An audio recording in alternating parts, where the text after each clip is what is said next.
ఒకరిద్దరు కాంగ్రెస్ కౌన్సిలర్లు ఇష్టం వచ్చినట్టుగా ఎక్కడ పడితే అక్కడ వాళ్ళని ముట్టి చాలా ఇన్సల్ట్ చేసిరు.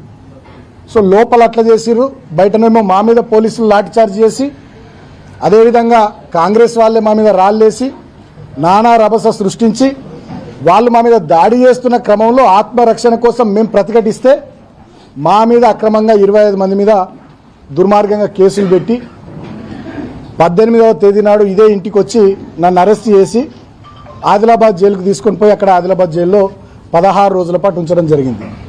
నన్ను అరెస్ట్ చేసి తీసుకెళ్లిన తర్వాత ఈ క్యాతన్పల్లి రామకృష్ణాపూర్ SHO వివేక్ తొత్తు నేను ఇంట్లో లేను, నా ఇంటికి వచ్చి నా ఇల్లు మొత్తం సెర్చ్ చేసిందట. ఎవడిచ్చిండా నీకు అధికారం? నేను అడుగుతా ఉన్నా రామకృష్ణాపూర్ SIని. సెర్చ్ వారెంట్ లేకుండా నేను జైల్లో ఉన్న సమయంలో నా ఇంటికి వచ్చి సెర్చ్ చేయడానికి, సోదా చేయడానికి మీకు ఎవడ అధికారం ఇచ్చిండు? నీ అయ్యే జాయిర్ అనుకుంటున్నావా? అంటే ఎంత దుర్మార్గము! మమ్మల్నే కొడతారు, మా మీదనే కేసులు పెట్టి మమ్మల్ని జైల్లో పెడతారు, మళ్ళీ మమ్మల్ని జైల్లో పెట్టి మళ్ళీ మా ఇంట్లోకి వచ్చి మా ఇండ్లు సెర్చ్ చేస్తారు. అంటే ఎంత పరాకాష్ఠకు పోయింది వీళ్ళ అధికారం, అహంకారం అనేది, వీళ్ళ దుర్మార్గం అనేది ఎంత పరాకాష్ఠకు పోయిందో దీన్ని బట్టి అర్థం చేసుకోవచ్చు. ఇక ఆ కేసులో లేనటువంటి వాళ్ళు సీనియర్ నాయకులు మా మందమర్రి కానీ, ఆర్కేపీ కానీ, చెన్నూరు కానీ ఎవరెవరైతే పార్టీలో యాక్టివ్గా పనిచేస్తున్నారో అండ్ అదర్స్ అని పెట్టిగా వాళ్ళందరి పేర్లు చేర్చుతూ ఇప్పటికి 25 మంది, క్రైమ్ నెంబర్ 40లో 25 మంది, క్రైమ్ నెంబర్ 41లో 25 మంది, ఇట్లా వీళ్ళందరి పేర్లు పెట్టి ఇంకా అండ్ అదర్స్ అని పెట్టిరట.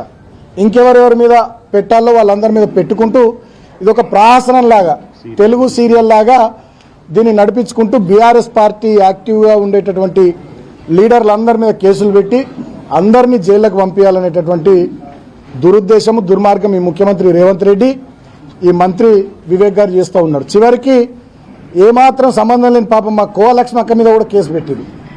ఇంతకంటే అన్యాయం ఇంకోటి ఉంటుందా? ఇంత జరిగింది. చివరికి నన్ను జైల్లో పెట్టిర్రు. జైల్లో పెట్టినా కూడా నన్ను వదలలే. నన్ను బాగా దోమలున్న రూమ్లో పెట్టిర్రు. నాకు మంచినీళ్ళు చక్కగా ఇయ్యలే, భోజనం చక్కగా ఇయ్యలే. నాకు 2 రోజుల పాటు గొంతు నొప్పి వస్తే ఇప్పటికి కూడా నా త్రోట్ ఇంకా సెట్ కాలే. నాకు చక్కగా ట్యాబ్లెట్లు ఇయ్యలే. కొంచెం ఫీవరిష్గా ఉంది అంటే వచ్చి చూసే పరిస్థితి లేదు. ట్యాబ్లెట్లు ఇవ్వరు, డాక్టర్లు వచ్చి చూడరు. మొత్తం దోమలు. మేము 7-8 మంది ఆ రూమ్లు ఉంటే 100-150 దోమలు. అంటే కావాలని చెప్పి మాకు రిస్ట్రిక్షన్స్, నువ్వు గిన్నెనే తిరగాలి, ఇగో గిదే బ్యారెకు, బయటకు పోవద్దు, న్యూస్ పేపర్లు ఇయ్యరు, పుస్తకాలు తెప్పించుకుంటామంటే దానికి కోర్టు నుంచి పర్మిషన్ కావాలంటారు, చలి బాగా పెడుతుంది, ఇబ్బంది అవుతుంది అంటే దుప్పట్లు ఇయ్యరు.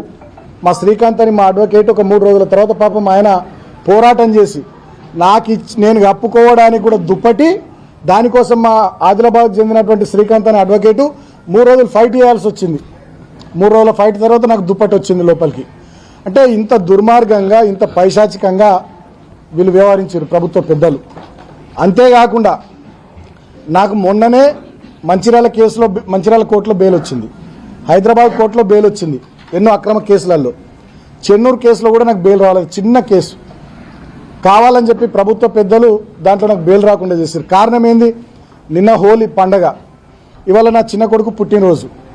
సో ఈ 2 రోజులు కూడా నేను జైల్లో ఉండాలని, అంటే పండగ పూట నా చిన్న కొడుకు పుట్టినరోజు సందర్భంగా కూడా నేను నా కుటుంబ సభ్యులతో ఉండొద్దు, జైల్లో బాధపడాలనేటటువంటి ఒక పైశాచిక ఆనందంతో ఈ ముఖ్యమంత్రి రేవంత్ రెడ్డి గారు, ఈ మంత్రి వివేక్ గారు వ్యవహారం చేస్తూ ఉన్నారు.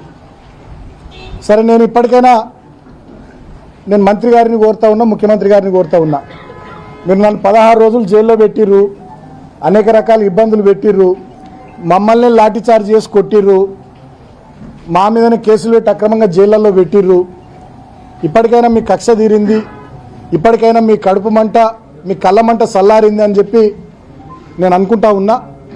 ఇప్పటికైనా క్యాతన్పల్లి మున్సిపాలిటీ ప్రజానీకం ఇచ్చినటువంటి ప్రజా తీర్పును గౌరవించమని నేను కోరుతున్నా ప్రభుత్వాన్ని. నేను వేరే గొంతెమ్మ కోరికలు ఏం కోరతలే. ఇప్పటికైనా వివేక్ గారు, రేవంత్ రెడ్డి గారు క్యాతన్పల్లి మున్సిపాలిటీ ప్రజలు ఇచ్చినటువంటి ప్రజా తీర్పును దయచేసి గౌరవించండి అని కోరుతున్నా.